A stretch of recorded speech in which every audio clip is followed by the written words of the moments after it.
Assalamualaikum warahmatullahi wabarakatuh. Hai teman pemilih, kembali bertemu dengan podcast Komisi Pemilihan Umum Kota Solo bersama saya Titi Septriana yang akan menemani teman pemilih membahas isu-isu penting terkait kepemiluan dan demokrasi di Indonesia.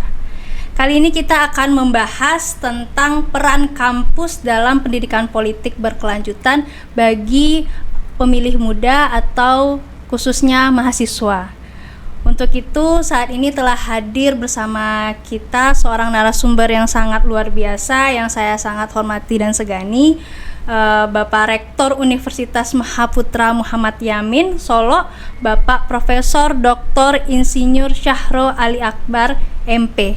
Halo Bapak. Halo. Assalamualaikum.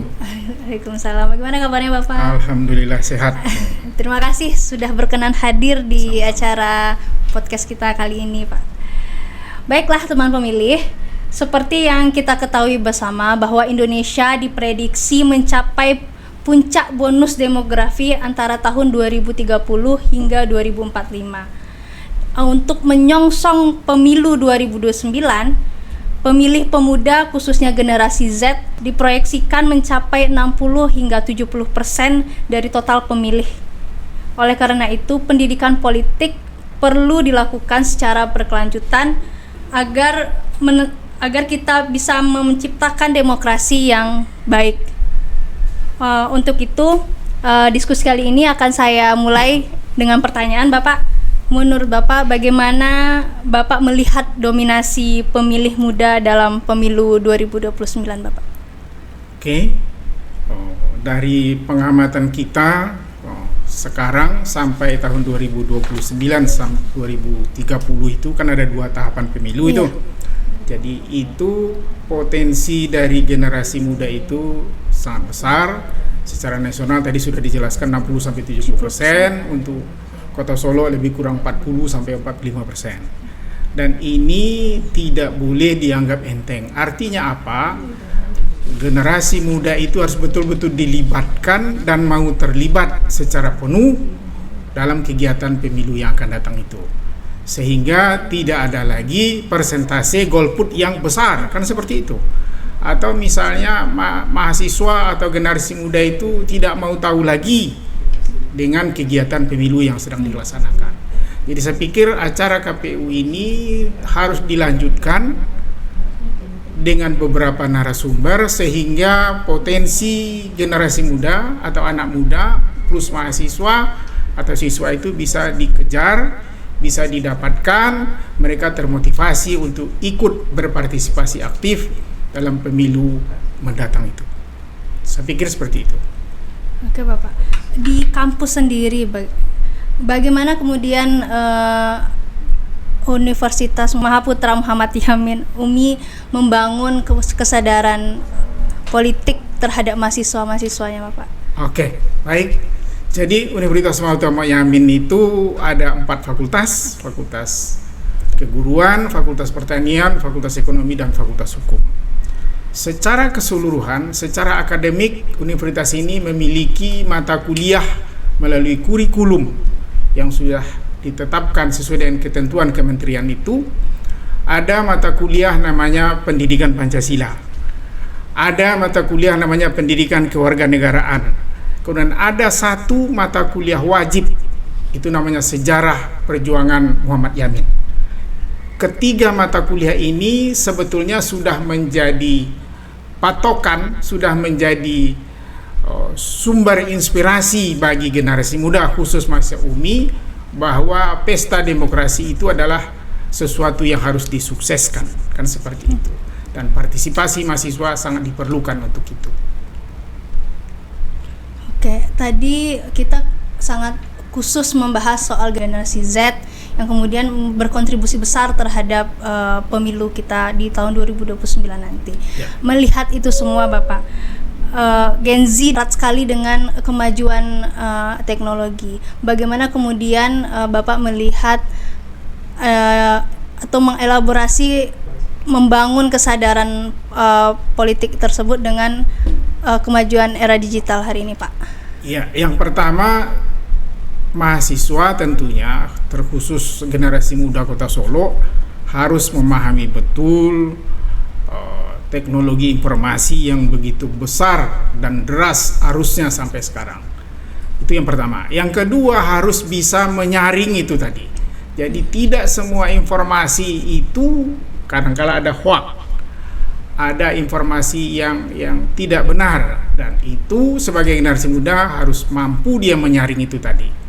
Sehingga kesimpulannya apa? Dia tetap harus tahu dan mengerti dengan informasi dan teknologi yang begitu besar perkembangannya, tapi di pihak lain dia juga harus bisa menyaring informasi itu, sehingga ketika dia bersikap terhadap kegiatan pemilu yang akan datang itu jelas bahwa apakah ini sudah sesuai dengan ketentuan perundang-undangan, apakah data dan informasi yang dia dapatkan itu sudah benar atau belum. Nah, ini yang harus dia saring oleh mahasiswa atau generasi muda itu. Saya pikir begitu.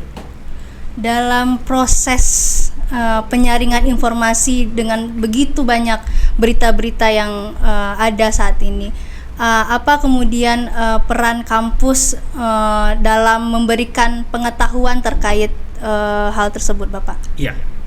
Yang pertama tentu kampus di samping yang saya jelaskan tidak ada mata kuliah, 3 mata kuliah.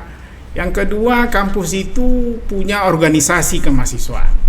Jadi mereka berorganisasi di tingkat universitas, mereka berorganisasi di tingkat fakultas, mereka juga berorganisasi di tingkat jurusan. Nah, bagaimana proses reorganisasi itu juga merupakan bagian dari proses demokrasi dalam rangka pemilu yang akan datang itu tadi. Nah, kita di Universitas Mahmud Muhaimin sudah ada ketentuan terkait dengan organisasi kemahasiswaan itu tadi. Bagaimana prosesnya, bagaimana pelaksanaan kegiatan demi kegiatan yang sudah dirancang oleh mahasiswa itu, jelas ada aturannya yang sesuai dengan ketentuan kementerian yang saya maksud. Di samping itu tidak kalah pentingnya tentu mahasiswa juga harus mampu dan mau ikut dalam kegiatan pengabdian pada masyarakat. Nah, jadi dalam kegiatan pengabdian pada masyarakat itu mahasiswa berperan sebagai narasumber, apalah namanya, tapi masyarakat dihadirkan.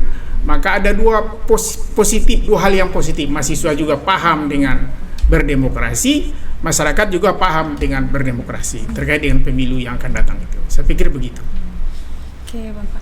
Tadi berarti kita ada 2 reorganisasi, bagaimana proses kemudian membentuk ke teknis berdemokrasi itu sudah diajarkan dari kampus, maupun kemudian nanti bagaimana mahasiswa melakukan pengabdian kepada masyarakat terkait menyalurkan suara melalui demokrasi itu ya, Bapak? Iya, seperti itu.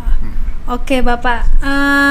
Kemudian bagaimana Bapak melihat kolaborasi yang ideal antara Komisi Pemilihan Umum selaku penyelenggara pemilu dengan mahasiswa sehingga menciptakan kolaborasi yang baik begitu, Bapak? Oke.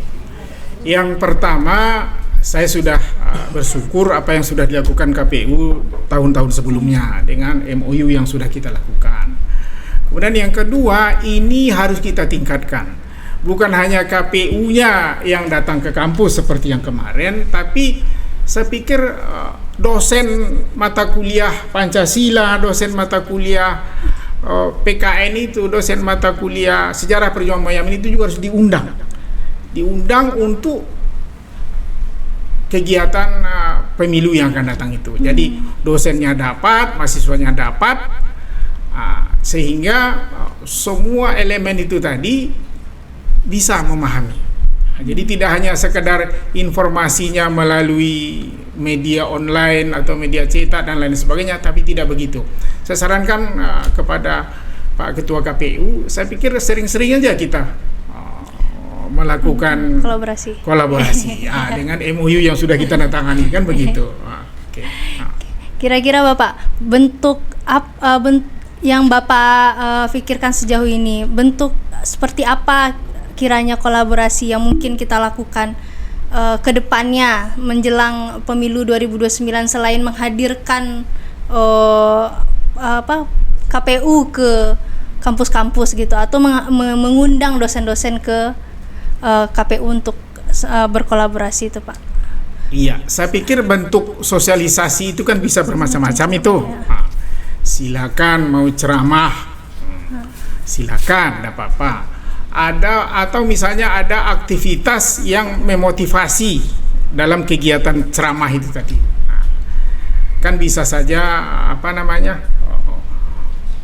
gabungan antara ceramah dengan aktivitas lain yang merangsang, yang memotivasi mahasiswa atau peserta pemilih pemula itu untuk lebih paham dan mengerti dengan pemilu yang akan datang itu tadi.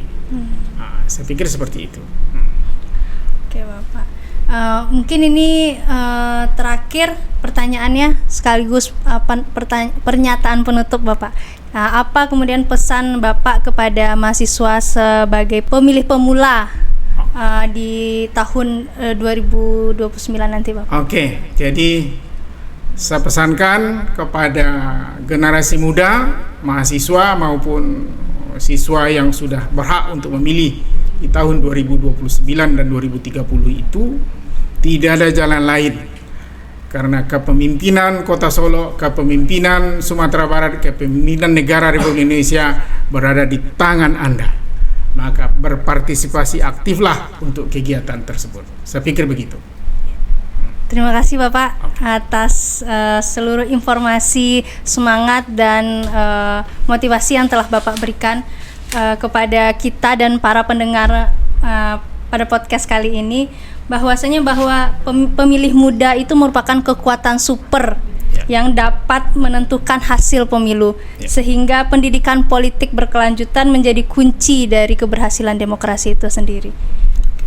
Mungkin itu saja podcast kita pada kali ini. Terima kasih kepada Bapak sama-sama Rektor yang sudah hadir, Bapak Profesor Dr. Insinyur Syahrul Ali Akbar MP atas penjelasan yang sangat mencerahkan, dan terima kasih kepada para pendengar setia yang telah menyikmat podcast ini. Saya Titi Septriana pamit undur diri, sampai jumpa di episode berikutnya. Tetap jaga demokrasi, karena demokrasi adalah tanggung jawab kita bersama.